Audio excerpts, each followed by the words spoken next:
Actually, I didn't have too many talents, you know.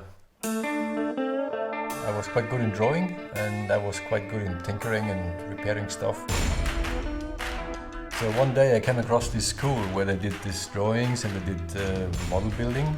And since I was always into bikes, so I thought this is something I can do. So I think it's quite a natural development that I became a motorbike designer.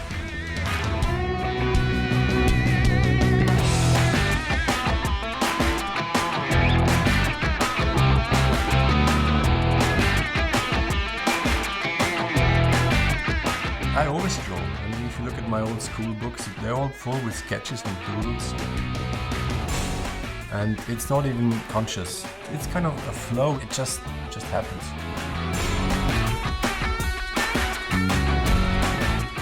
I'm a big fan of these walkers or this kind of machine stuff. Moving machines is pretty fascinating because basically I think it transports the idea of human mankind to just increase the abilities. You have more power, you are faster, you are more precise. Aber der hat eigentlich Gott schön passen, oder?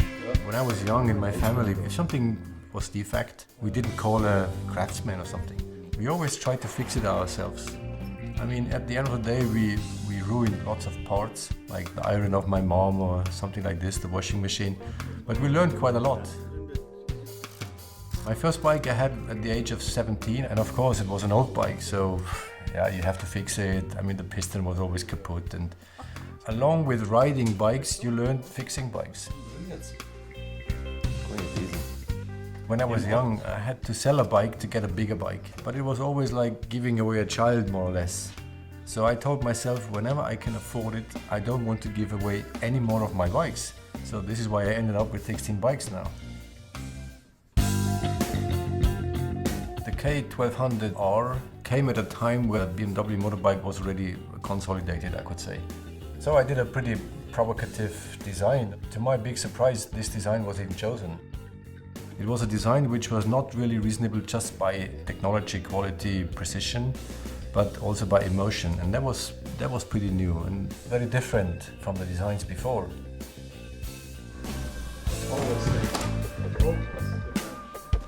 Okay.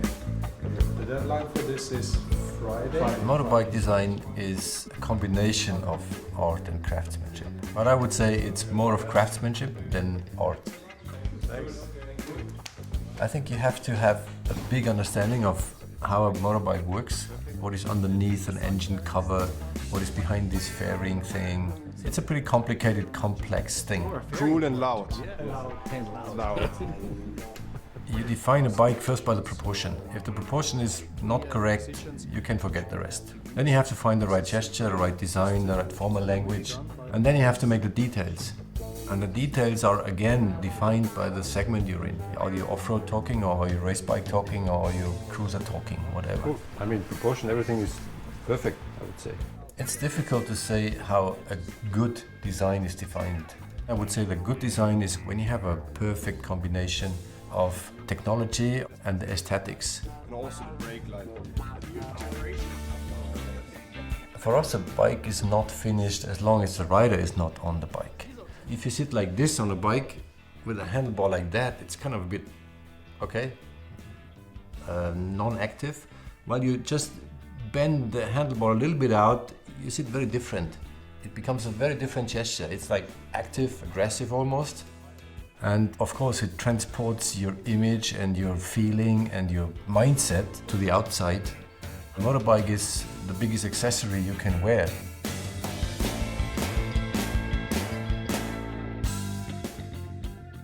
I did lots of off-road riding, and I always wanted to have a boxer engine with not so much weight. Finally, the job came along that we had to do a new GS. Basically, I did the bike I wanted to do for me. That was actually the R1200 GS. I really believe that R1200 GS was the bike which put BMW Motorrad on the map of global motorbike manufacturers. It was actually the best sold plus 750 bike worldwide.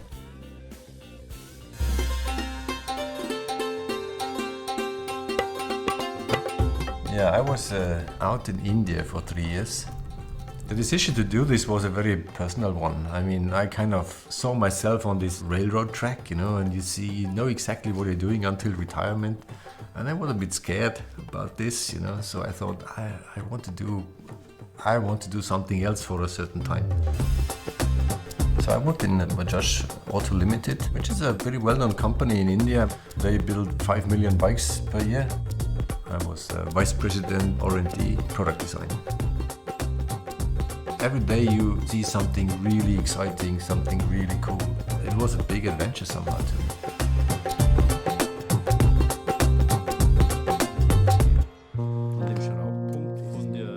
As you see, I'm tinkering on these old bikes, but this is not that I'm just a fan of old bikes. I also appreciate very much high-tech bikes and everything. But the cool thing on these old bikes is that you see the mechanics and you see the semantics in the mechanics. You have lots of these gadgets nowadays, like computers, telephones. They work perfectly, but you do not see how they work. And this is something which is inherent to mankind. You want to see mechanics. It's for the belly somehow. The virtual stuff is more for the brain. And you have to have a balance somehow on these things. To a certain extent, mechanics is the luxury of the future. Good. I actually customized an R51. I mean, this is like 10 years ago or something.